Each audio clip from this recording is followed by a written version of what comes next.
오늘 읽은 이 짧은 구절은 예수님께서 이 땅에서의 마지막 유월절 만찬을 드시고 또 제자들에게 길게 말씀하시고 나신 후에 하늘 아버지께 드리는 그 기도 속에 담겨져 있는 내용입니다. 그 기도는 크게 보면 이제 예수님과 그리고 자신을 따랐던 자들, 그러니까 제자들이죠. 그들을 하나님 아버지께 부탁하는 그런 기도의 내용입니다.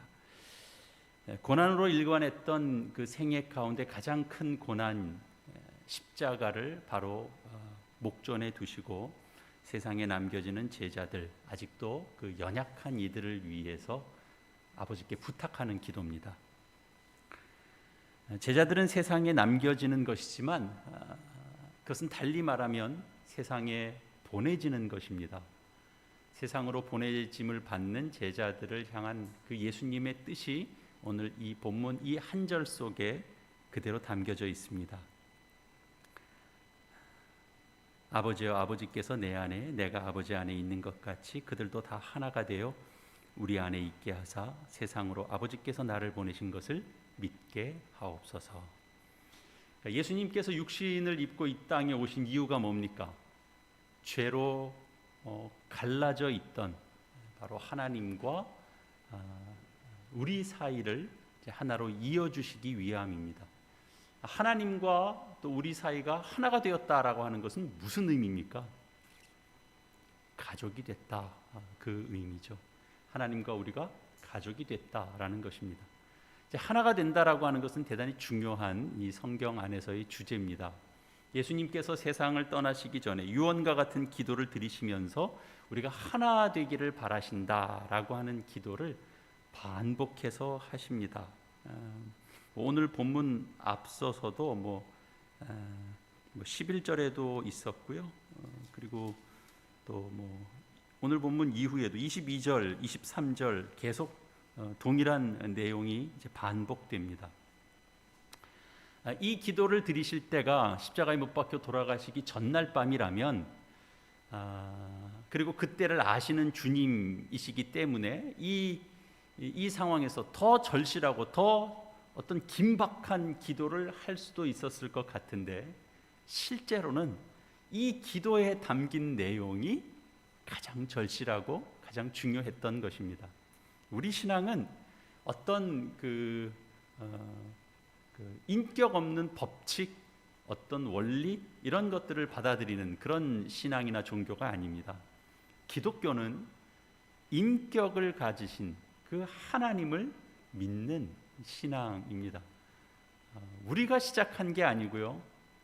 인격을 가지신 그 하나님께서 시작하신 일이고 그리고 그 하나님의 사랑 때문에 하나님이 견디실 수 없으셔서 시작하신 일입니다. 그래서 예수님을 이 땅에 보내셨고 그리고 그 예수님은 아버지의 뜻을 따라 인간의 죄를 대신하기 위하여 십자가에서 죽으셨습니다. 이것이 기독교의 시작입니다. 세상이 창조할 때나 지금이나 변함없이 하나님께서는 세상을 그리고 저와 여러분을 사랑하고 계십니다. 우리는 사랑을 받지 못해서 가슴 졸이고 사랑받지 못해서 우울하게 살아가는 이를테면 이 땅의 고아와 같은 존재가 아닙니다. 그의 아들을 내어주시기까지 목적하고 계시는 그 하나님의 사랑의 대상입니다. 그 하나님께서 원하시는 모습이 뭡니까? 하나가 되는 겁니다. 하나 되어 살아가는 모습입니다. 하나 되어 하나님께서 기대하시는 그 온전함을 누리며 살아가는 것입니다. 그것은 예수께서 아버지 안에 있는 것 같이 우리 또한 하나님 안에 그리스도 안에 있어야 가능한 일입니다. 우리가 또 하나가 되어야 되는 두 번째 이유를 21절 그 하반절에서 이렇게 묘사하고 있는데요. 세상으로 아버지께서 나를 보내신 것을 믿게 하옵소서. 그러니까 이 기도 속에 중요한 원리이면서 또 하나 진리가 담겨져 있는데요. 우리가 하나인 것을 보이면 우리가 하나됨으로 살아가면 세상이 그리스도를 믿게 된다라는 겁니다. 왜 그럴까요? 하나됨이란 사실은 세상에서는 보기 어려운 기적에 속하는 일이기 때문에 그렇습니다. 세상 어디에 가도 차별이 있고 갈등이 있습니다. 지극히 자연스러운 인간의 모습입니다. 근데 성령의 강권적인 역사가 없는 한 사람들은 그냥 가만히 놔둬도 서로 싸웁니다. 서로 상처를 냅니다. 서로 핥히고 서로 나뉘어집니다. 이것이 자연스럽습니다.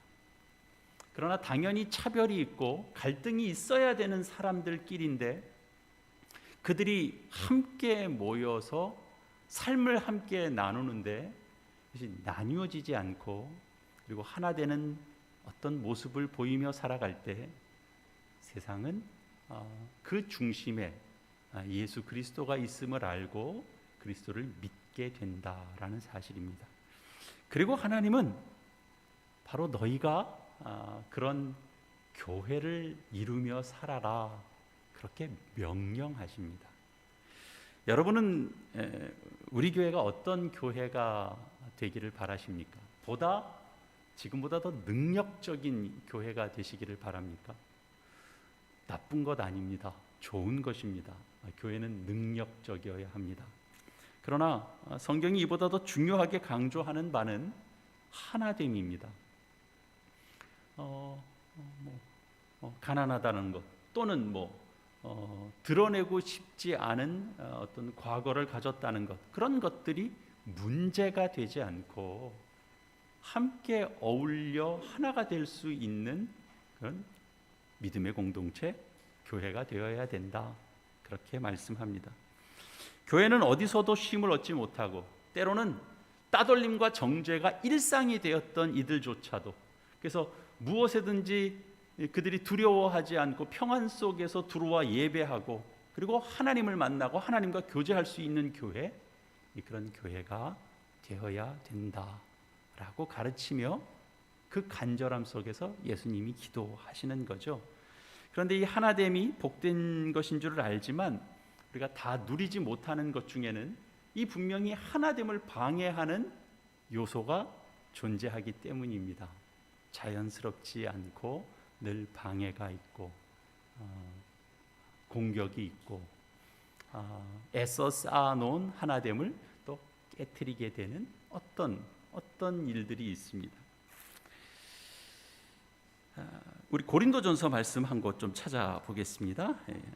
고린도전서 12장 말씀입니다.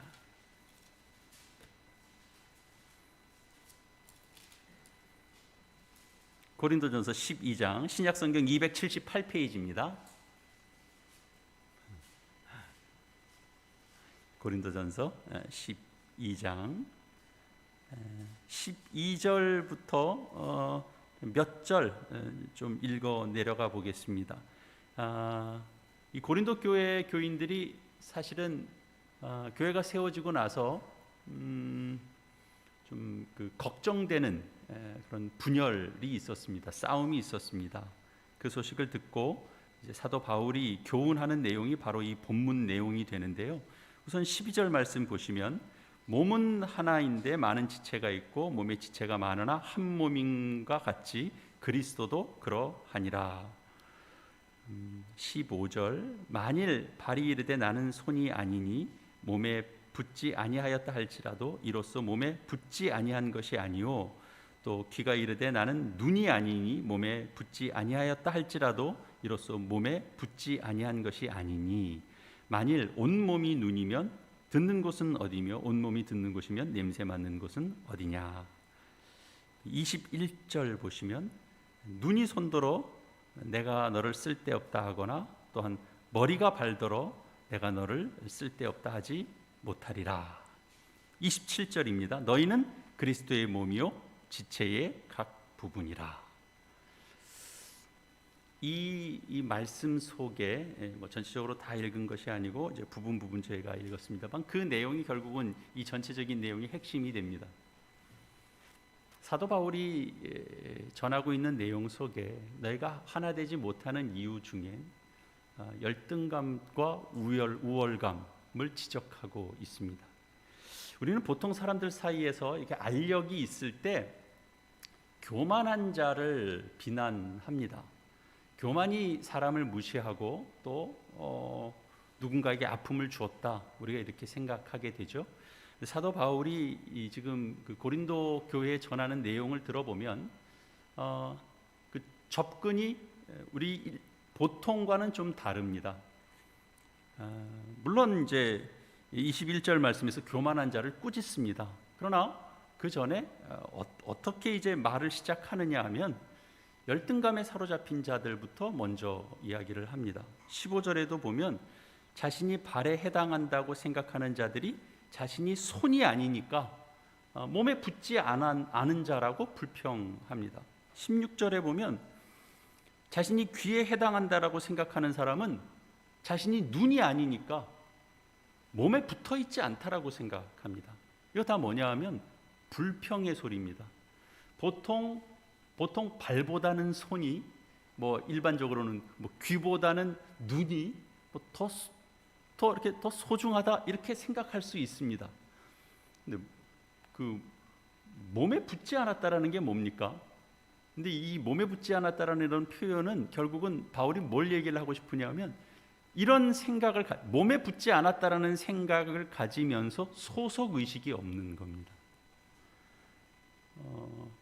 그 이유는 일종의 이제 비교 속에서 나오는 어떤 열등 의식이 반영된 결과일 수 있습니다. 그래서 그들에게 열등감 때문에 교회에 대한 소속 의식이 없다, 이렇게 지적하고 있습니다. 그래서 사실 교회는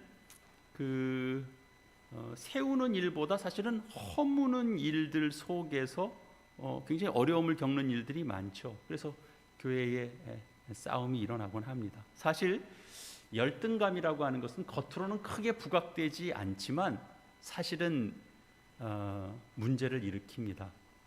열등감이 지배할 때 가장 어려운 것은 그러니까 이런 사람이 사실은 공격도 하고 남을 아프게도 하고 있는데 정작 본인은 남을 아프게 하고 있다라고 하는 의식이 없다라는 데 있습니다. 사실 누구나 살아오면서 뭐 다 적지 않은 상처를 다 받으면서 우리 사실 뭐 이 시간까지 왔는데요. 생각해 보면 의외로 우월감을 가진 사람들보다 또는 열등감에 빠져 있는 이들로부터 상처와 공격을 받는 경우가 더 많습니다. 그런 경우와 상황이 더 많은 이유는 이들 스스로 앞에서 말한 것처럼 누군가를 내가 괴롭히고 있다라는 생각을 전혀 하지 않기 때문에 그렇습니다. 그리고 생각해 보면 의외로 싸움을 걸어오는 쪽 또한 열등감 속에서 먼저 시작이 되는 경우들이 많습니다. 우리의 일반적인 생각과는 달리 이 열등감 속에서 싸움이 먼저 촉발되는 경우가 많은데요.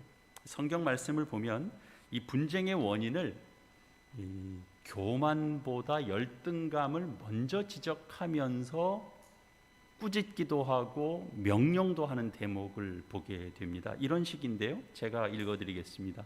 레위기 19장 15절, 여기 보면 재판장들에게 교훈하면서 이렇게 말씀하는데요. 너희는 재판할 때 불의를 행하지 말며 가난한 자들의 편을 들지 말고 또 세력 있는 자들을 두둔하지 말고 공의로서 사람을 재판할지며, 이런 말씀이 있습니다.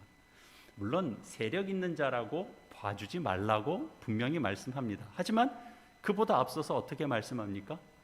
가난한 자라고 편들어주지 말라, 그렇게 말씀합니다. 약간 좀 의외로 느껴지죠? 이런 말씀이 가능한 이유는 하나님의 말씀, 진리의 말씀, 성경에 있는 말씀이기 때문에 그렇습니다.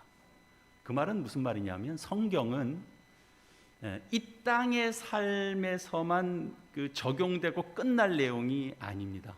이 땅에서의 삶이 다라면 좀 힘들고 고생하는 사람 좀 봐줘라. 여기는 좀 그렇지 않냐? 우리 그럴 수 있어요.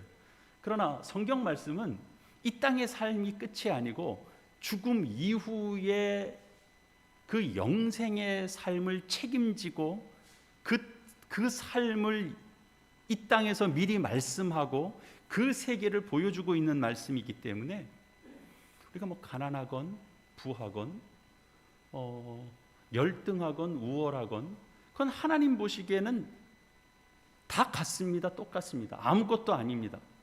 그러니까 하나님께서 다루시는 그 영원한 삶이 있기 때문에 이 땅에서 보상을 설령 받지 못하건 또 때로는 이 땅에서 마땅히 심판이 있어야 되는데 심판을 받지 못하는 그 어떤 것들을 하나님은 반드시 하나님 앞에서 공평하게 보상과 심판을 하실 그 심판주가 있기 때문에 이 세상에서 마치 이 세상이 끝인 것처럼 그렇게 두둔할 필요 없다. 그런 의미가 담겨져 있습니다. 사실 이게 열등의식을 갖는 게 사실 끝이 없습니다. 발이 손에게 열등감을 느끼는 것을 보면 어느 정도 이해가 되지 않습니까? 그런데 이제 나중에 그 고린도전서 말씀에도 보면 뒤에 가면 또 귀가 눈에 대해서도 또 느낍니다. 눈은 붙어 있다라고 생각하고 귀는 나는 아니라고 생각하고 그런 식의 그 안에서도 또 비교 우위가 자꾸 나타나는 겁니다. 그래서 이 말씀은 모든 사람들에게 다 해당되는 말씀인데요. 아무리 잘나고 아무리 높은 사람도 얼마든지 열등감의 포로가 될 수 있다라는 것입니다. 그런데 그런 열등감은 언제 사라질 수 있나요? 사실은 열등감에 대한 성경적 말씀은 너무나 분명합니다. 하나님 안에서 자신을 바라볼 때입니다. 그리스도 안에서 자신을 바라볼 때입니다. 나를 만드신 분은 하나님이시다. 저 사람을 만든 분도 하나님이시다. 그 하나님은 공평하신 하나님이시다. 누가 잘나고 누가 못났다고 할 게 없다. 사실 순간순간 우리 열등의식이 나를 지배하고 있으면 사실은 누구든지 다 열등의식이 지배할 때 정말 강력한 탐심이 나를 장악했던 것과 마찬가지로 사실은 하나님 앞에 회개해야 됩니다. 하나님이 나를 그렇게 보시지 않거든요. 근데 우리 스스로 그 열등의식 속에 갇혀 있을 땐 사실은 심한 탐심을 가진 거랑 비교해 보면 못하지 않습니다. 탐심에 대해서는 회개했다면 내가 뭔가에 대해서 심한 열등의식을 느꼈다면 그것 또한 하나님 앞에 회개해야 되는 거죠. 왜? 세상 가치관으로 자신을 판단했기 때문입니다. 하나님의 원리가 아닌 것은 사실은 그것이 무엇이든지 간에 우리는 하나님 앞에서 회개하며 나아가야 됩니다. 내가 가지고 있는 열등감 중에서 세상의 가치관, 세상의 잣대로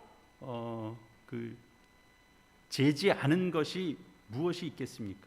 전부 다 세상 잣대로서 갖다 대니까 움츠려들고 열등감을 느끼게 되고 잘났다고 그러는 사람들에 대해서 때로는 분노감도 느끼고 의기소침해지고 그런 것 아니겠습니까? 하나님께서 원하시는 모습이 아닙니다. 하나님은 우리가 하나님의 기준으로 자기 자신을 바라보시기를 원하십니다. 하나님은 우리가 하나님 뒤에 이렇게 떡 버티고 있는 그런 하나님으로 의식하고 하나님의 자녀로서의 자아상을 가지고 당당하게 살아가시기를 하나님께서 원하십니다. 적어도 교회 안에서는, 적어도 믿음의 가정 안에서는 정말 모든 구성원들이 다 당신과 내가 다 하나님 앞에서 동일하게 하나님의 동등한 하나님의 자녀다. 동등한 권리를 함께 나눌 수 있다라고 하는 인식과 함께 늘 먼저 손 내밀 수 있고 먼저 손 내미는 것에서 감사할 수 있고, 내가 다른 때는 또 먼저 나설 수 있고, 그런 겁니다. 이런 일들이 사실은 뭔가 심리적으로 이렇게 제약을 받는 이들에게는 쉽지 않은 일이라는 걸 압니다. 그래서 사도 바울도 주의 마음으로 권면하는 겁니다. 그렇게 하나님 안에서의 이 믿음을 가진 자들의 어떤 노력과 희생 없이는 어떤 교회도 사실 하나가 되기 어렵습니다. 어떤 가정도 하나가 되기 어렵습니다. 그리고 또 고린도전서 12장 21절에 보면 역시 우월감 역시 이 교회의 하나됨을 해치는 무서운 독이 된다라는 것을 이제 보게 됩니다. 앞선 고린도전서 4장 7절에 이런 말씀이 있는데요. 누가 너를 남달리 구별하였느냐? 내게 있는 것 중에 받지 아니한 것이 무엇이냐? 내가 받았은즉 어찌하여 받지 않은 것처럼 자랑하느냐? 그렇게 말씀합니다. 그건 뭐예요? 교만을 지적하는 것이고, 그 교만은 어리석은 것이다 라고 가르치는 거죠. 내가 남보다 원래 더 잘나서 뭔가를 더 가지게 된 게 아니다 라고 분명히 가르칩니다. 하나님은 교만한 사람을 매우 싫어하십니다. 성경에서 일일이 그 예를 다 들 수 없을 정도로 하나님은 교만을 강력하게 지적하십니다.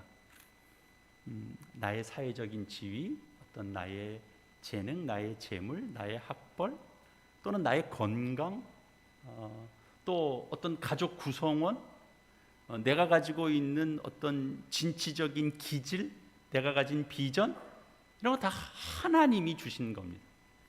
하지만 내게 있는 것이 다 하나님의 것이라고 고백은 하면서도 그래도 속으로는 이런 생각을 가진 사람이 있을 수 있죠. 그래도 노력은 내가 좀 하잖아, 이렇게 생각할 수 있죠.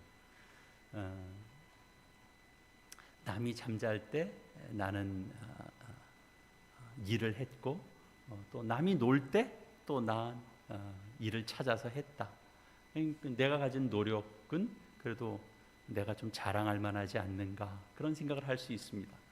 그렇지 않습니다. 사실은 사람이 이렇게 노력하고 있다, 이게 노력이 가능하다, 누군가에게 참 그 노력이 굉장히 빛난다라고 할 땐 그 노력조차도 하나님의 선물입니다. 노력할 수 있는 그런 환경이 조성되기도 하고요. 또 얼마든지 방해가 있는데 그 사단의 어떤 방해와 그 지배 속에서 지키고 보호를 받고 거기에 무너지지 않고 견뎌내고 버티고 맑은 상태를 유지하는 것, 이런 것이 사실은 자기 스스로 되는 일이 아닙니다.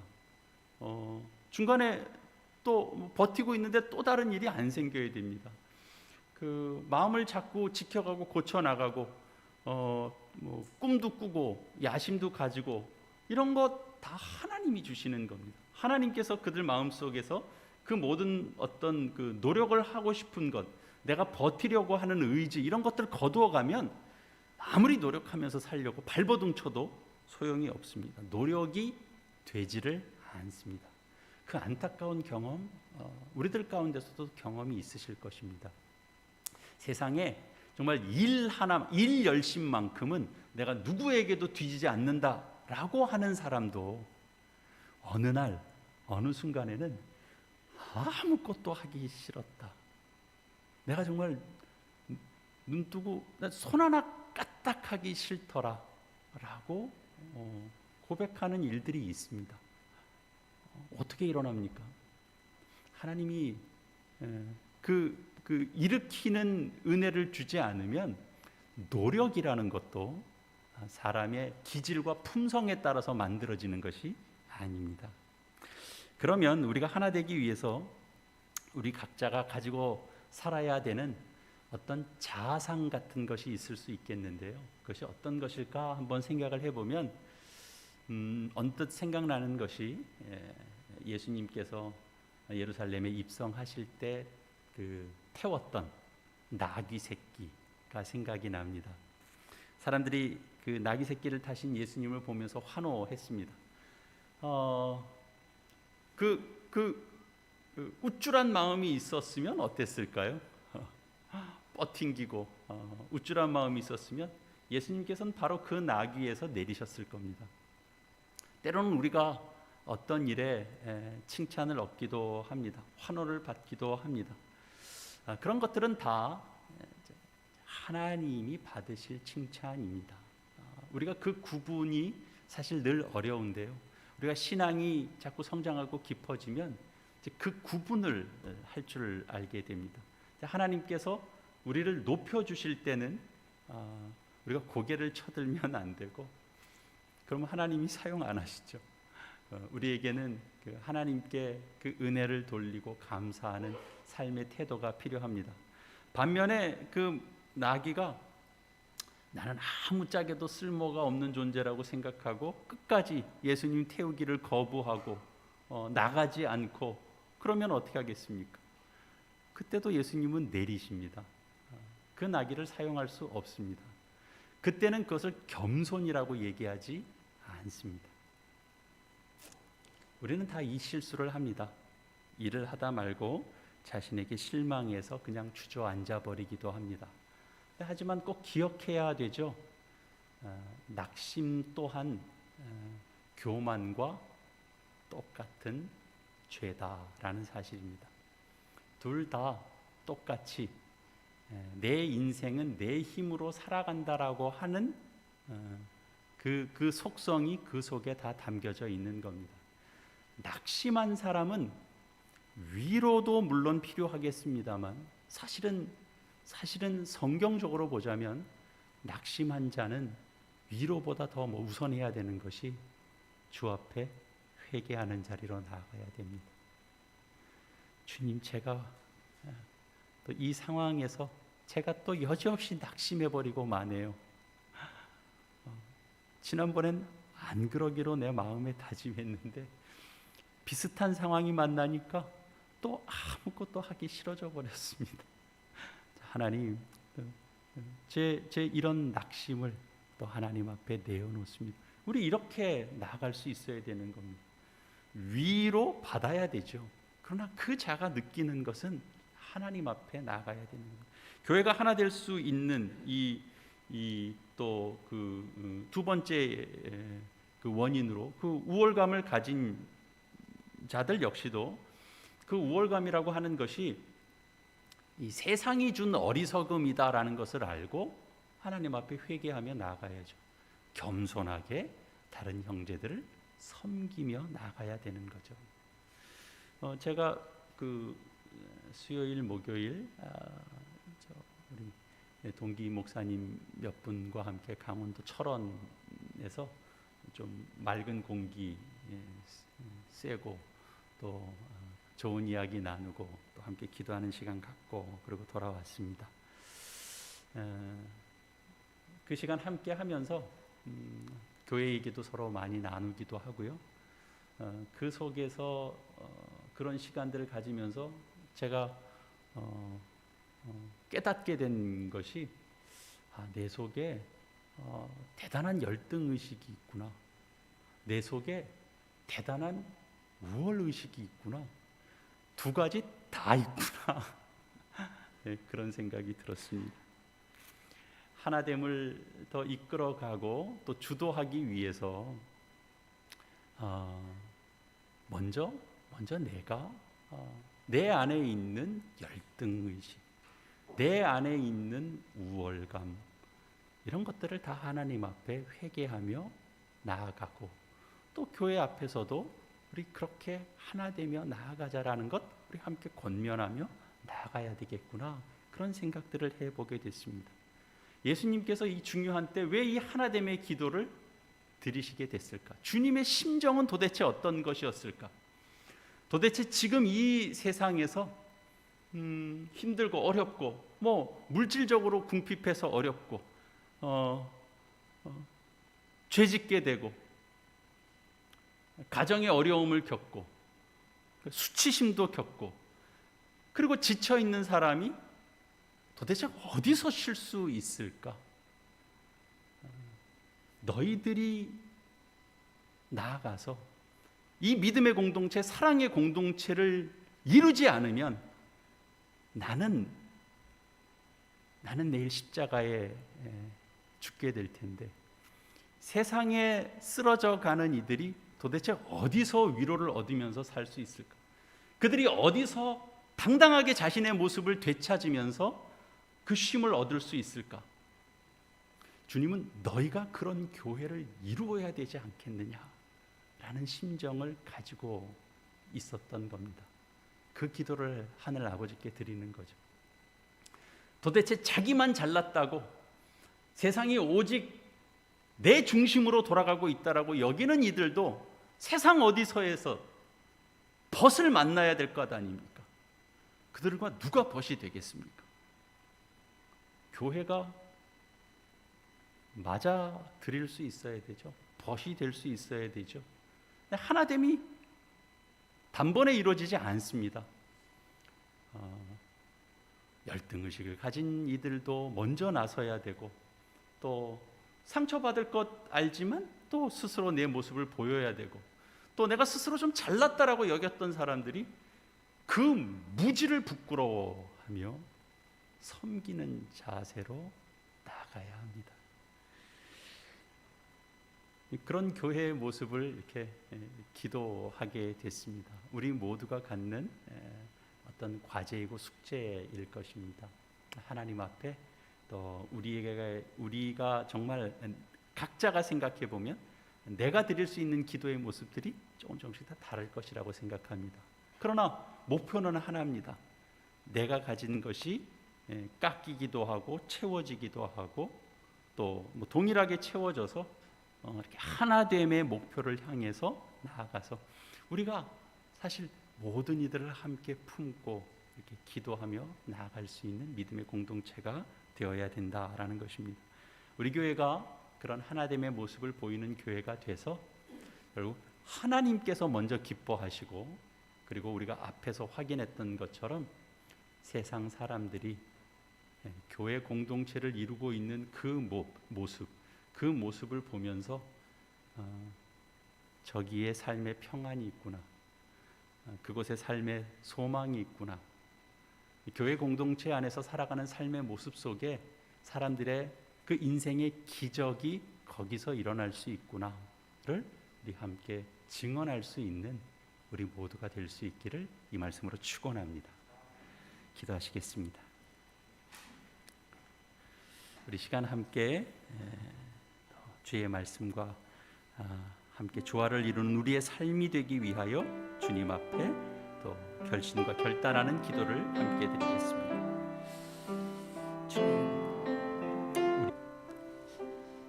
하나님 아버지, 저희 죄된 본성 속에서는 하나님께서 다양한 것을 주셨는데 그것의 풍성한 것 보지 못하고 우열로 나누고, 그래서 열등감에 사로잡히기도 하고, 그래서 우월감에 사로잡히기도 하는 똑같은 잘못을 저지릅니다. 세상 사고에 그대로 찌들려 있어서 무엇은 귀하고 무엇은 가치 없는 것처럼 여기는 그 세상 의식을 버리게 하여 주시고, 하나님의 시각과 하나님의 원리가 내 삶을 장악할 수 있도록 주님 도와주시옵소서. 열등의식 때문에 먼저 싸움의 모습으로 나아가는 우리의 모습이 되지 않도록 붙들어 주시옵소서. 우월의식 때문에 하나님을 붙드는 싸움에서 실패하는 자들이 되지 않도록 저희들을 붙들어 주시옵소서. 저희 교회가 주 안에서 하나됨을 누리게 하여 주시옵소서. 저희 가정이 주 안에서 하나됨을 누리게 하여 주시옵소서. 하나됨은 주를 떠나서는 결코 형성되지도 않고 누려지지도 않는다는 것 깨닫고, 예수 그리스도 안에서 하나됨의 기적을 누리는 맛보는 저희 모두가 되게 하여 주시옵소서. 예수님의 이름으로 기도합니다. 아멘.